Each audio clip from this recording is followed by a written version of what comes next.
여러분, 좋은 교회라 함이 어떤 교회를 말할까요? 좋은 건물이 있는 교회를 말할까요? 아니면 깔끔한 부엌과 분위기 좋은 식당이 갖춰진 교회를 말할까요? 아니면 세련된 카페가 갖추어져 있는 교회를 말할까요? 예배실에 편안한 의자가 있고 최신식 스크린이 LED 스크린이 박혀 있고 또 아주 웅장한 음향이 있는 그런 교회를 말할까요? 만약에 그렇다면 안타깝지만 우리 교회는 좋은 교회가 아니에요. 여러분, 교회를 평가할 때에 교회의 하드웨어를 가지고 평가한다면 그것은요, 교회가 무엇인지 영영 모르는 것입니다. 교회는 하드웨어가 아니라 소프트웨어로 평가되어야 합니다. 그렇다면 교회의 소프트웨어는 과연 무엇일까요? 네, 교회의 소프트웨어는 교회를 구성하고 있는 사람을 말합니다. 여러분들, 저를 말하는 거예요. 여러분, 성경은 일관되게 교회를 정의하기를요, 믿는 사람들의 모임이라고 정의합니다. 믿는 사람들의 모임. 그렇다면 좋은 교회는 좋은 믿는 사람이 있는 교회여야 될 것입니다. 그래서 좋은 교회라면 일단 우선적으로는 좋은 목사가 있는 교회여야 합니다. 제가 좋은 목사라는 얘기가 절대 아닙니다. 저는 그저 이 좋은 목사가 되고자 어쨌든 몸부림쳐 보려고 하는 그런 사람에 불과합니다. 그런데 문제는 이겁니다. 또 좋은 목사가 있다 하더라도 그것이 항상 좋은 교회가 되지는 않을 것입니다. 왜? 좋은 성도가 있어야지 또한 좋은 교회가 될 것입니다. 교회를 구성하는 지체들이 좋은 지체가 될 때에, 모든 지체가 좋은 성도가 될 때에 좋은 교회가 된다라는 것입니다. 생수교회, 우리 교회가 이런 교회 되기를 원합니다. 그런데 만약에 그러려면요, 우리 각자가 좋은 믿음의 사람, 좋은 지체, 좋은 성도가 되어야 한다는 것, 우리가 너무나 잘 알고 있습니다. 목회 서신이 그렇듯이 오늘 본문도요, 에베소 교회를 목회하고 있는 디모데에게 목사로서 에베소 교회 지체들을 어떻게 목양해야 하는지에 대해서 가르쳐주고 있는 본문입니다. 자꾸 반복이 됩니다. 에베소 교회 지체들이 무엇을 해야 할 것이며 에베소 교회 지체들이 어떤 사람이, 어떤 성도가 되어야 할 것인지를 디모데야, 네가 가르쳐라 라는 거예요. 한편 디모데가 이렇게 가르치는 대로, 디모데가 이렇게 권면하는 대로 에베소 교회 성도들은, 지체들은 또 그대로 따라가야 합니다. 이것이 목양, 목회, 교회에서 일어나는 목회입니다. 그렇게 보면요, 에베소 교회의 목사인 디모데도 하나님의 일꾼이잖아요. 근데 그 목사의 본을 받고 가르침을 받아서 따라가는 그런 모든 지체들도 역시 하나님의 일꾼이다라고 할 수 있습니다. 여러분, 우리 모두는 하나님의 일꾼이에요. 그래서 이렇게 생각하면 좋겠습니다. 이 교회에서 어떤 특정한 사람만이 하나님의 일꾼이다 생각하지 않으시면 좋겠어요. 우리 모두가 하나님의 일꾼이다라는 것이죠. 오늘 본문은요, 어떻게 하면 좋은 일꾼이 될 수 있을지, 어떻게 하면 좋은 지체가 될 수 있을지, 어떻게 하면 좋은 목사가 될 수 있을지를 알려줍니다. 이 말은 무슨 말이겠습니까? 어떻게 하면 좋은 교회가 될 수 있는지를 알려준다는 뜻입니다. 이제 하나하나 좀 살펴보기를 원합니다. 자주 등장하는 주제인데요, 첫 번째는요, 말다툼을 하지 말라라고 말해요. 듣는 이도 망한다라고 말해요. 우선 디모데는요, 에베소 교회의 지체들이 말다툼하지 못하도록 경고하라라는 가르침을 받고 있습니다. 14절 제가 읽어드립니다.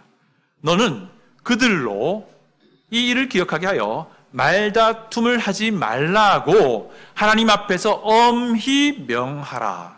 이는 유익이 하나도 없고 도리어 듣는 자들을 망하게 함이라. 여기서 말다툼이라고 번역한 이 그리스 단어는요, 로고메케오라는 단어인데 이게 동사인데 부정사 형태로 이렇게 설명이 돼 있어요. 쓰여져 있어요. 이게 뜻이 뭐냐면요, 단순한 말다툼을 말하는 건 아니고요, 정말 격렬하게 말로 싸우는 싸움 말이에요. 그래서 막 말꼬리를 물고 시비에 시비를 걸고 막 상대방을 완전히 그냥 매장시키려는 듯한 그런 말싸움을 의미한다고 합니다. 제가 이와 똑같은 단어가 목회서신 어느 부분에 있는가 살펴봤더니 똑같은 단어가 사용된 부분이 있어요. 만약에 그 부분을 우리가 좀 살펴보면 이 단어가 어떤 뉘앙스를 가진지 알 수 있을 겁니다. 디모데전서 6장 4절인데 제가 읽어드릴게요. 들어보세요. 디모데전서 6장 4절인데요. 그는 교만하여 아무것도 알지 못하고 변론과 언쟁을 좋아하는 자니 이로써 투기와 분쟁과 비방과 악한 생각이 나오며, 여기서 언쟁이라고 번역한 그리스어 단어가 말다툼이란 단어와 같은 단어인데 명사 형태예요. 디모데전서 6장 지금 제가 읽어드린 이 본문 보니까요, 언쟁을 좋아하는 자, 말다툼을 좋아하는 자의 어떤 영적인 형편이 어떤지를 보여줍니다. 그가 어떤 열매를 만들어내는지를 보여줍니다. 그의 마음이 어떤지를 보여줘요. 어떻다고 얘기합니까? 투기, 질투, 분쟁, 비방하는 것, 악한 생각으로 가득하게 된다라고 그 결과를 이야기해 주고 있습니다. 이게 무슨 말이겠습니까? 가십하고요, 비방하고 비난하고 또 질투하고 또 때로는 악담을 하기도 하고 때로는 막 급발진해서 대들기도 하고 말꼬리 자꾸 막 늘어지고 이런 모습들을 말해요. 근데 정말 안타깝고 부끄럽기까지 한 것은요, 이런 상황들을 사실은 교회에서 우리가 간혹 보게 된다는 사실이에요. 그러니까 이런 류의 말다툼이 더 이상 일어나지 않도록 경고하라라는 겁니다. 여러분, 우리가 잘 압니다. 이런 류의 말다툼이 왜 금지되어야 하는지 우리가 너무나도 잘 알아요. 내가 이런 류의 말다툼이 한번 연루되어 봤던 거예요, 전부 다. 연루되어 봤더니 내 영혼이 죽더라는 거예요. 내 영혼이 죽더라는 겁니다. 말다툼을 하는 당사자, 그들을 죽인다는 거예요. 한편 우리가 잘 살펴보면요, 또 참 희한하게도 이런 류의 말다툼을 자주 만들고 일으키는 사람들이 또 있어요. 그런데 우리가 잘 보니까 이런 분들의 결말은 대체 비슷해요. 자기 스스로가 이 말다툼을 시작하고 말다툼을 계속해서 일으키면서 자기 스스로가 나는 신앙 없어요 라는 자기 미천을 막 드러냅니다. 그리고는 결국에는 교회를 떠나게 됩니다. 이건 어느 교회든 비슷한 상황이에요. 그리고는 다른 교회로 가셔요. 똑같은 류의 말다툼을 그곳에서 일으킵니다. 결국 그 교회마저도 떠나게 되는 일들 우리가 정말 간혹 보게 됩니다. 근데 여기까지는 우리가 간혹 봤던 것들이에요. 서글프지만 그럼에도 불구하고 우리가 간혹 봤던 거예요. 그런데 오늘 본문 말씀은요, 우리 눈에 잘 띄지 않는 부분도 언급합니다. 뭐냐면요, 도리어 듣는 자들을 망하게 합니다라고 말해요. 이게 무슨 말이겠습니까?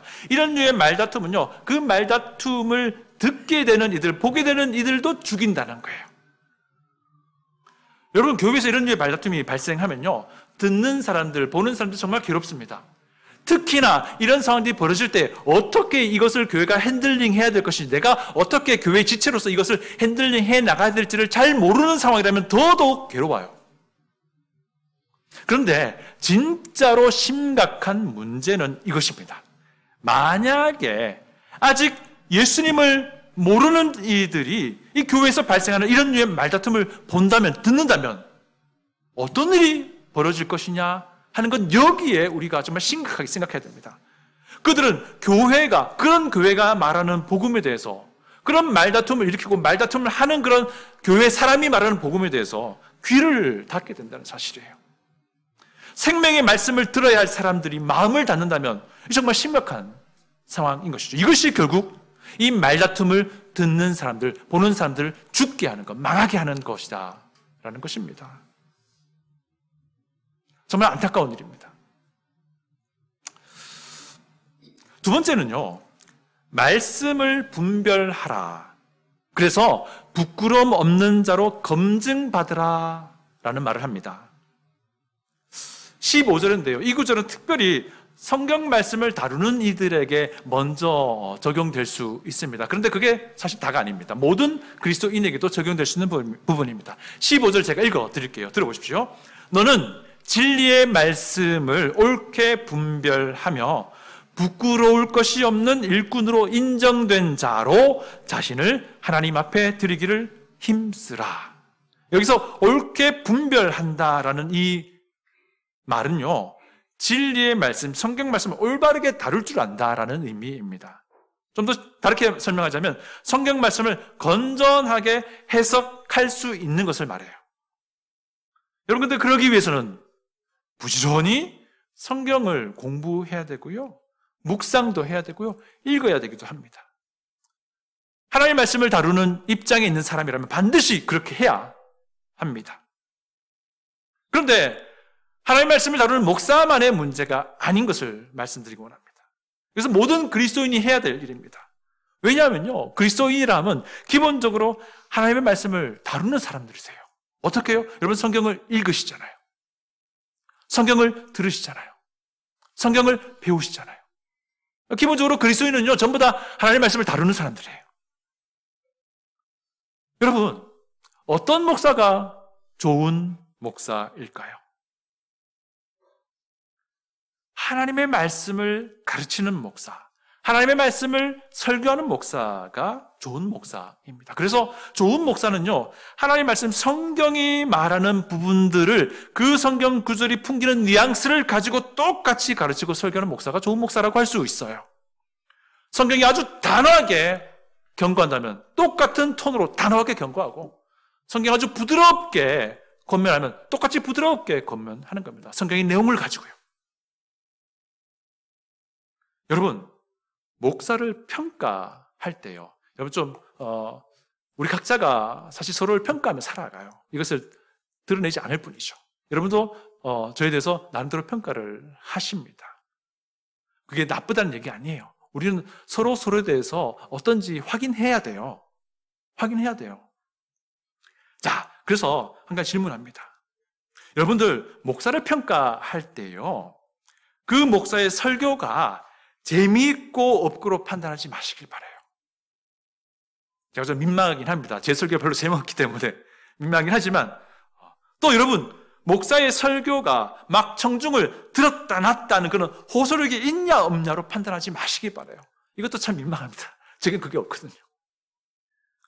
또 여러분, 목사의 설교가 막 세련된 언변이 있고 없고로 판단하지 마시기 바라요. 이런 것들이 있으면 참 좋겠지만 이런 것들만은 바라보면 안 된다는 거예요. 그 목사가 성경이 가르치는 것을 가르치는지, 성경이 말하는 것을 설교하는지, 그것을 보고 판단하시길 바라요. 근데 그러려면 어떻게 됩니까? 여러분들도 성경 말씀을 분별할 줄 아셔야 돼요. 이게 저는 선순환이라고 생각합니다. 그렇지 않고서는요, 어떻게 목사의 설교가 하나님의 말씀, 성경에 부합한지를 판단할 수 있느냐는 거예요. 그러니까 여러분, 성경에 관심을 가지셔야 됩니다. 그렇지 않고서는 여러분, 영적인 성장 기대하지 못합니다. 기대할 수가 없어요. 자, 그런데 하나님의 말씀을 다루는 사람이 성경을 건전하게 해석해내고 잘 이해했다 하더라도요, 만약에 그 사람이 자기 삶에서 그 말씀을 살아가지 않는다면 그 사람은 하나님의 말씀을 제대로 다루는 사람은 아닌 겁니다. 아닌 거예요. 부끄러울 것이 없는 일꾼으로 인정된 자로 드리기를 힘쓰라 라고 15절이 말합니다.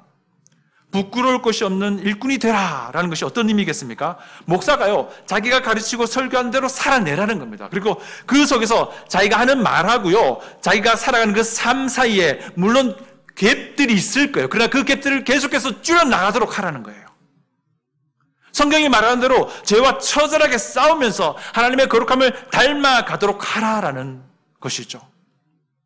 인정된 자가 되라. 이게 무슨 말이겠습니까? 부지런히 자기 자신을 성찰해서 지속적으로 하나님의 말씀으로 살아가는 삶으로 그가 속한 회중들 안에서 인정되고 증명되도록 하라라는 것입니다. 교회 안에서 인정받고 자라가도록 하라는 거예요. 심지어 말씀을 가르치고 설교하는 자도 마찬가지입니다. 한마디로 말하면요, 성경을 부지런히 공부하고 건전하게 해석하되 그 성경 말씀을 아는 것 이상으로 그 삶에서 그 성경 말씀이 묻어 나오도록 하라라는 거예요. 여러분, 삶으로 증명되지 않는 성경 말씀은요, 삶으로 확실하게 드러나지 않는 성경의 그 이해라 하면요, 일단 그것은요, 올바른 건전한 이해가 아닐 때가 태반입니다. 본인은 제대로 이해했다고 생각하겠죠. 목사도 그런 부분에 속을 때가 있습니다. 그렇지만 그것이 올바르고 건전한 이해라 할지라도요, 그것이 삶으로 증명되지 않으면 그 사람은 한마디로 말하면 성경을 모르는 거예요. 제가 이렇게 말씀을 가르치고 설교한다 하더라도 제가 가르치는 그 말씀대로 살아가는 모습이 제 안에 드러나지 않는다고 한다면 저는 성경을 모르는 거예요. 성경을 어느 정도 알지만 삶으로 증명되지 않았던 두 사람을 바울이 소개하는데 그 사람이 후메네오와 빌레도예요. 참 안타까운 이름이죠. 이 두 사람은 어떤 대표적이냐면 그들의 삶에서 그들의 신앙이 전혀 증명되지 않는 대표적인 사람이었던 겁니다. 여러분 한번 생각해 보세요. 제가 다이어트 조언을 받아야 돼요. 그래서 아주 유능하다는, 정말 뛰어나다는 영양사를 찾아갔습니다. 뉴트리셔니스트를 찾아갔어요. 딱 봤더니 엄청 고도 비만이죠. 여러분 신뢰가 갑니까? 안 가요. 제가 무슨 법적인 조언을 받기 위해서 아주 유능하다는 변호사를 찾아갔어요. 근데 그 변호사 보니까 지금 징역 살고 있어. 신뢰가 가나요? 제가 몸이 아파서 이 병원 저 병원 다녀봤어요. 여러 의사 만나봤지만 신통치 않아. 그래서 수소문 끝에 정말 명의가 있다는 소식 듣고 찾아갔습니다. 그런데 딱 문을 열었더니 아니 지금 이 세상에 담배 냄새가 막 푹 부푼 게 나는 거예요. 줄담배 피우고 있어 그 의사가. 그 신뢰가 갑니까? 안 가죠. 파산한 투자 전문가를 만나시겠습니까? 안 만날 거 아니에요. 그죠? 이와 똑같습니다. 하나님의 말씀에 어긋나게 살아가는 설교자를 본다면 신뢰할 수 없습니다. 이와 똑같습니다. 하나님의 말씀대로 살지 않는 교회 사람들을 볼 때 사람들은요, 세상에 있는 사람들은요 신뢰하지 않습니다. 사랑하는 성도 여러분, 하나님의 말씀을 우리가 부지런히 읽길 바랍니다. 하나님의 말씀을 기회가 될 때마다 배우시기 바랍니다. 또한 하나님의 말씀을 건전하게 해석하고 이해하기 위해서 최선을 다하시길 바랍니다. 그리고 그렇게 해석되어진, 이해되어진 그 하나님의 말씀에 무엇보다도 합당하게 살아가는 지체가 되시기를 간절히 부탁을 드립니다. 여러분, 하나님의 말씀대로 살아가는 교회 사람이 될 때에 그 교회는 좋은 교회인 겁니다. 하나님의 말씀대로 살아가는 설교자가 될 때에 제가요, 그 교회는 좋은 교회가 되는 겁니다. 끝으로 주께서 자기 백성을 아신다, 불의에서 떠날지어다 라는 말을 합니다. 이게 두 개의 인용구를 인용한 건데요, 19절 제가 읽어드릴게요. 한번 들어보십시오. 본문 19절입니다. 그러나 하나님의 견고한 터는 섰으니 인침이 있어 일렀으되 주께서 자기 백성을 아신다 하며 주의 이름을 부르는 자마다 불의에서 떠날지어다 하였느니라. 주께서 자기 백성 아신다. 주의 이름을 부르는 자는 불의에서 떠난다. 이 두 가지를 말하고 있습니다. 동시에. 주께서 자기 백성을 아신다라는 것은요, 하나님이 나를 선택하여 구원하셨다라는 것을 떠올리게 합니다. 이것을 우리는 하나님의 선택이라고 하죠. 하나님이 구원받을 나를 미리 아시고 선택하셨다는 말입니다. 그래서 우리는 흔히 이런 표현을 쓰기도 합니다. 아, 나는 하나님의 선택받은 사람이야. 이 말이 무슨 의미입니까? 무슨 의미예요? 나는 구원받은 사람이에요. 나는 거듭난 사람이에요. 라는 뜻이잖아요. 한편 주의 이름을 부르는 자마다 불의에서 떠날지어다 라는 것은 무슨 의미가 있습니까? 그렇게 하나님의 선택받은 구원받은 사람이라면 그 사람은 불의와 제약을 떠난 사람이 되어서 간다라는 의미입니다. 실제 그의 삶 속에서요. 여러분, 하나님이 우리를 구원하기 위해 선택하셨다는 것, 그거 우리가 눈으로 볼 수 있는 메커니즘은 아니에요. 그렇지 않나요? 그렇지만 하나님이 선택하여 구원받은 그런 사람이 그에 합당한 구원의 열매를 맺으며 살아가는 것, 이것은 우리 눈에 보이는 겁니다. 물론 불의에서 떠날지어다 라고 할 때 완벽하게 깨끗하게 되라고 요구하는 것은 아닙니다. 그렇지만 깨끗해지려고 사투를 처절하게 싸우는 그런 싸움이 있다라는 거예요. 사랑하는 성도 여러분, 나는 하나님의 선택을 입은 사람입니다 라고 말한다면요, 그 하나님의 선택을 우리의 삶에서 증명해내야 됩니다. 그렇지 않고는 하나님의 그 선택을 그 누구도 알 수가 없습니다. 하나님의 선택이 우리의 삶에서 확인되지 않는다면 우리는요, 예수님을 구주로 믿지 않고 있을 가능성이 매우 높은 겁니다. 그렇다면 우리의 신앙을 처음부터 점검해야 되는 거예요. 오늘 말씀 마무리하고자 하는데요. 여러분, 잘 생각해 보세요.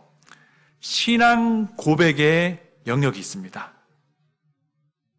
이와 대칭되는 지점에, 반대점에 삶의 영역이 있습니다. 또 의식이나 생각의 영역이 있고 이것이 우리 삶에서 실체로 드러나는 실체의 영역이 있습니다. 또 하나님의 선택의 영역이 있고요. 그 선택이 검증되는 영역이 있습니다. 잘 생각하셔야 됩니다. 우리는 양쪽 모두가 존재할 때에 그것을 신앙이라고 말합니다. 신앙 고백이 분명하고 훌륭하다고만 해서 우리는 신앙이라고 하지 않습니다. 그의 삶이 신앙 고백을 드러낼 때에 우리는 그것을 신앙이라고 합니다. 삶이 아무리 또한 아름답고 귀감이 되고 훌륭하고 선하게 보인다 하더라도 우리는 그것만 가지고 신앙이라고 하지 않습니다. 분명한 신앙의 고백이 연결될 때에 우리는 그것을 신앙이라고 합니다. 우리의 의식과 생각의 영역에서 나는 하나님을 압니다, 나는 하나님을 예배합니다 라고 주장한다 하더라도요, 그것이 건전한 모습으로 드러나지 않으면, 다시 말해서 실체적으로 그 삶에서 드러나지 않으면 우리는 그것을 신앙이라고 하지 않습니다. 아니에요. 마찬가지로 하나님의 선택을 받았습니다라고 주장하지만 그 선택이 그의 삶에서 검증되지 않는 사람이라면요, 그것은 신앙이 아닙니다. 처음부터 다시 시작해야 되는 거예요. 오늘 보면 봤잖아요. 말다툼 하지 말라고 했어요. 이것은 분명히 신앙 고백의 영역이 삶의 영역으로 드러나는 부분이겠습니다. 삶으로 드러나는 부분이 신앙 고백을 만약에 담아내지 못하면 그 신앙은 죽은 것입니다. 아무런 힘이 없습니다. 아니, 어쩌면 처음부터 죽은 채였던 것일 수도 있어요. 여러분, 교회 사람들의 그 말다툼과 시기와 욕심과 욕망과 분쟁과 싸움이 정작 복음을 들어야 할 이들의 귀를 막고 눈을 막습니다. 이처럼 신앙 고백의 영역을 담아내는 삶의 영역이 너무너무 중요한 거예요.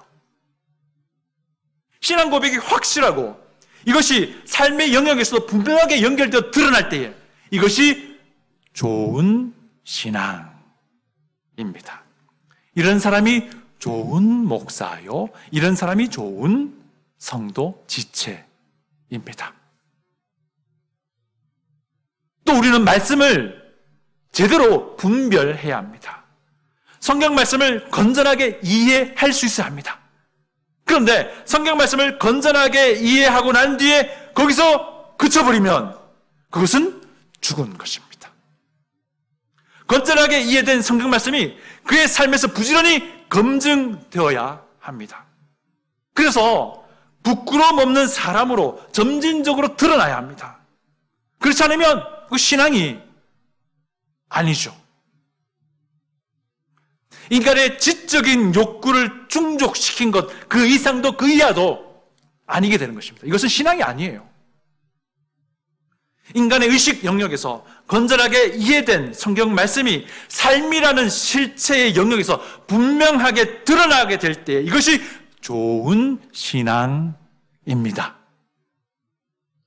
이런 사람이 좋은 목사요, 이런 사람이 좋은 지체, 좋은 성도인 것입니다. 하나님의 주권적인 선택은 인간을 구원에 이르게 합니다. 구원받은 자라면 응당 그의 삶이 불의에서 떠나가는 삶이 되어야 합니다. 완벽해라라는 것이 아닌 거 말씀드렸습니다. 그러나 불의에서 떠나려고 몸부림치는 삶이 되어야 한다는 거예요. 죄에 대하여, 불의에 대하여 아주 민감한 감각을 가지게 되는 것을 말합니다. 그러다 보니까 죄를 지었다가도 속히 회개할 줄도 아는 거예요.